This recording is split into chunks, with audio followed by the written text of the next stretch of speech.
Life में कभी कभी कुछ ऐसी घटनाएं घट जाती हैं जिससे एक इंसान का पूरा जीवन परिवर्तित हो जाता है।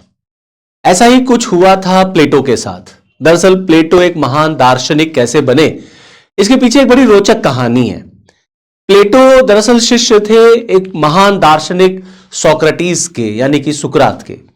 और प्लेटो के जीवन में दो महत्वपूर्ण घटनाएं ऐसी घटती हैं जिससे उनका पूरा जीवन बदल जाता है और फिर वहां से उनका महान दर्शन निकल करके आता है, उनके विचार निकल के आते हैं आदर्श राज्य पर।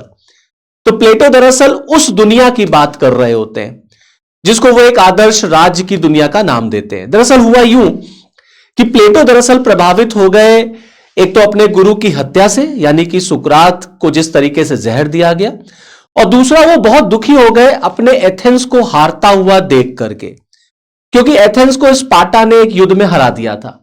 अब इन दोनों घटनाओं के बाद प्लेटो जो है एक आदर्श राज्य की कल्पना करते हैं और अपने दर्शन में बताते हैं कि अगर एथेंस एक आदर्श राज्य होता तो एथेंस की यह स्थिति ना होती जिस तरीके से वो स्पार्टा से हारा।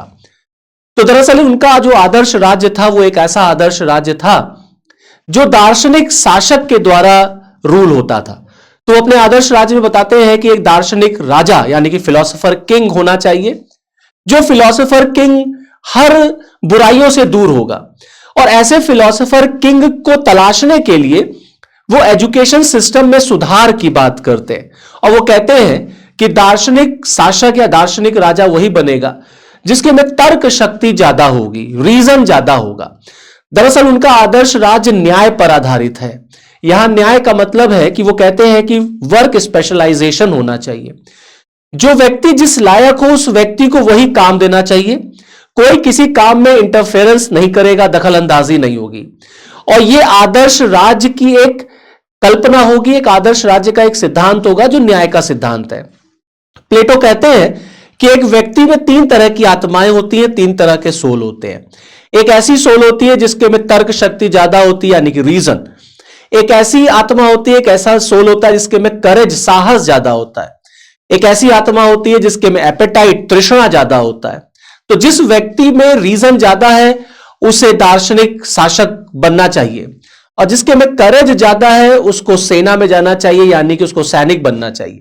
और जिसके में तृष्णा, एपेटाइट ज्यादा है उसको प्रोड्यूसिंग क्लास में हो जाना चाहिए। प्लेटो के आदर्श राज्य में जो फिलोसोफर किंग है उसको यह अधिकार नहीं है कि वो एक संपत्ति या एक स्त्री को अपने पास रखे, जिसको वो communism of wife and property कहते हैं।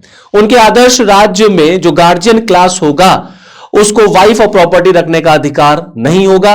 उनके आदर्श राज्य में जो राज्य है वो बच्चों को पैदा होने के बाद अपनी नर्सरी में रखेगा और बच्चों को यह पता ही नहीं होगा कि कौन उनके माता पिता हैं, और माता पिता को भी यह नहीं पता होगा कि कौन उनका असली बेटा है या असली पुत्र या पुत्री है।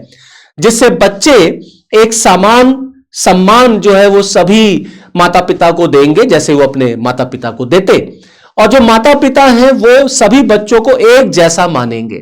तो प्लेटो दरअसल अपने आदर्श राज्य में एथेंस को एक आदर्श राज्य बनाना चाहते हैं जिससे उनका एथेंस जो है एक शक्तिशाली राज्य के रूप में स्थापित हो, और जो बुराइयां जो वहां थी, भ्रष्टाचार, करप्शन, इग्नोरेंस, अज्ञानता, ये सारी चीजें एथेंस से दूर हो सके।